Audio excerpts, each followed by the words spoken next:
In the early autumn of 1605, the Polish-Lithuanian Commonwealth, under the command of Grand Hetman Jan Karol Chodkiewicz, stood against the expanding power of Sweden.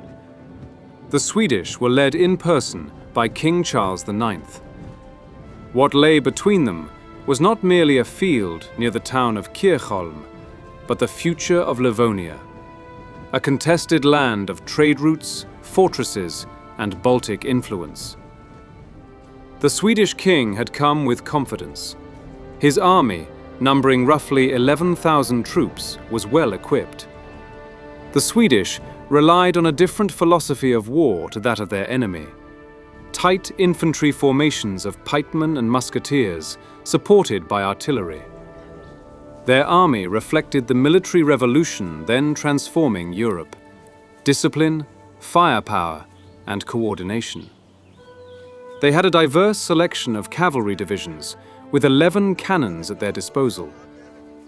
The Swedish army included 2 western commanders, Frederick of Lüneburg and Count Joachim Frederick of Mansfeld. Their force was a mix of different European troops, with a few thousand German and Dutch mercenaries and even a few hundred Scots in their ranks. By contrast, Chodkiewicz commanded only about 3,500 troops, most of which were cavalry. The strength of the Commonwealth lay in its cavalry, above all, the legendary winged hussars. Clad in armor, bearing long lances, and often adorned with the iconic feathered frames rising from their backs, they were shock cavalry of unmatched power in Europe. The remainder of their force was mostly light cavalry, infantry equipped with pikes, bows, or muskets, and about 5 small contingents of extremely heavily armored cavalry, with 5 cannons at their disposal. On paper, the outcome of the battle seemed inevitable. But battles are rarely decided on paper. Charles IX intended to use numbers and positioning to crush the smaller force. Chodkiewicz intended something else entirely. With numerical superiority in his favor, as well as a strong, elevated defensive position, Swedish King Charles IX felt no need to press an attack and opted to keep his army in place. Chodkiewicz, recognizing the disadvantage, did not attack immediately.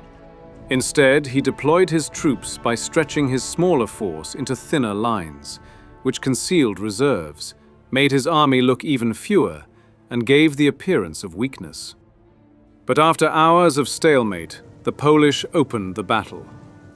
Chodkiewicz sent a small division of light cavalry to harass the Swedish lines, hoping to draw them into a full battle. The Polish light hussars rode nimbly across the field, striking at the Swedish flank. The Swedish musketeers opened fire, striking many of the riders from their steeds.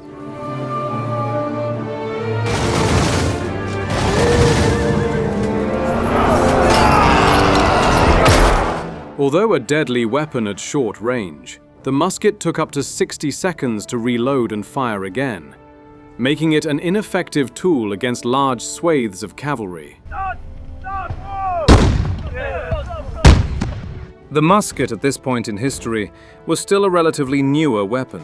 Only having been introduced to the battlefield a few decades ago, it had terrible accuracy. The Polish riders did not stay stagnant and rode around harassing the Swedish lines, making them a difficult target to hit. Coupled with the poor accuracy of the musket, most of the shots fired at the Polish cavalry missed their mark. Realizing the Swedish would not leave their advantageous position, the Polish commander ordered a general withdrawal of his entire force. What seemed like perhaps a tactical retreat by the Poles was something far more cunning and deceptive. Slowly at first, deliberately, the Commonwealth army pulled back. To Charles IX, this looked like the beginning of a retreat, confirmation that his opponent feared battle. Charles, unsatisfied with allowing the enemy to leave unscathed, made a critical decision. He ordered an advance.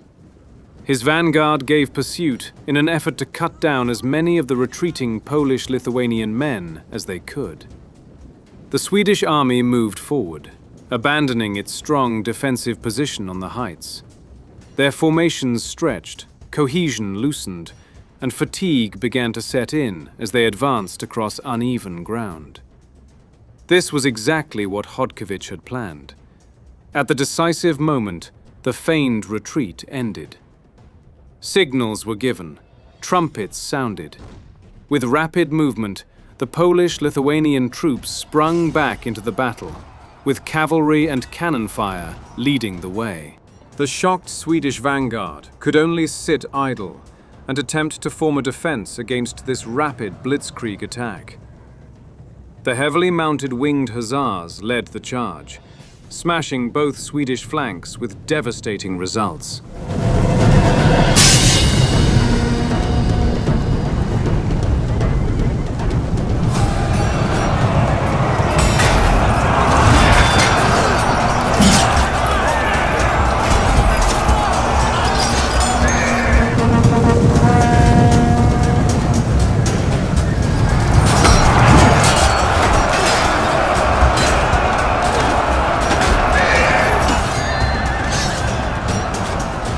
Jan Karol Chodkiewicz's well-timed attack was spot on, hitting the Swedish before they could properly prepare themselves. The Swedish vanguard was isolated from the rest of their army, making their numerical advantage null and void.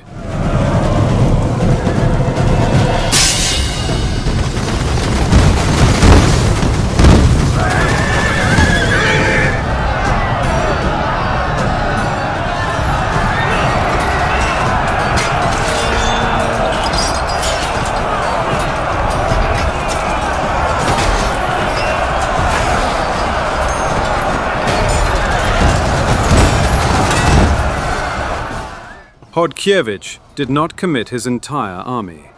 Not yet. The main focus of the Polish attack was predominantly focused on the Swedish right flank. There, the winged hussars, clad in their heavy steel armor and equipped with their long pointed lances, skillfully carved their way into the ranks of Swedish cavalry.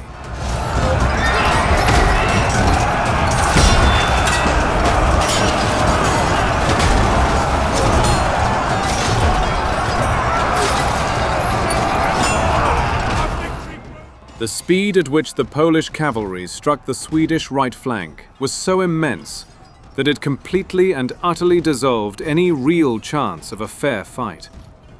What might have felt like hours of fighting was actually only mere minutes. The Swedish right retreated back to the safety of their rear guard, leaving the flank of their vanguard completely exposed and vulnerable. With the Swedish right removed from the equation, Chodkiewicz committed more troops to attack the center. The disciplined Polish hussars did not pursue in a reckless manner toward the fleeing enemy, as they were well aware that the Swedish had plentiful reserves. Instead, they opted to form a perimeter behind the Swedish vanguard and held their ground in case of any counterattack.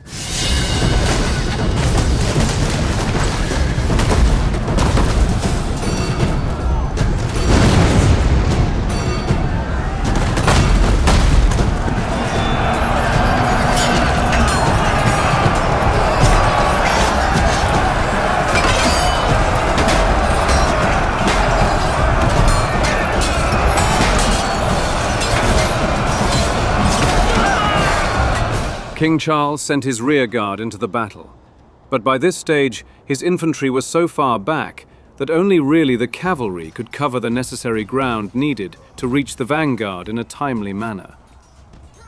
The Swedish cavalry advanced with haste. Half went to reinforcing the weakened right flank, and the other half went to reinforcing the struggling left flank. Seeing the Polish cavalry not engaging on the right, the Swedish, in turn, opted not to engage until either prompted or deemed necessary. The Swedish troops at the center were having a hard time at maintaining ground, being slowly pushed back by the relentlessness of the Polish and Lithuanian cavalry.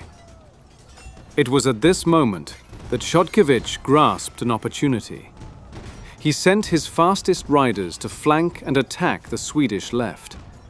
With haste, they executed the objective perfectly, hitting the Swedish cavalry from the sides and rear and sending panic amongst their ranks.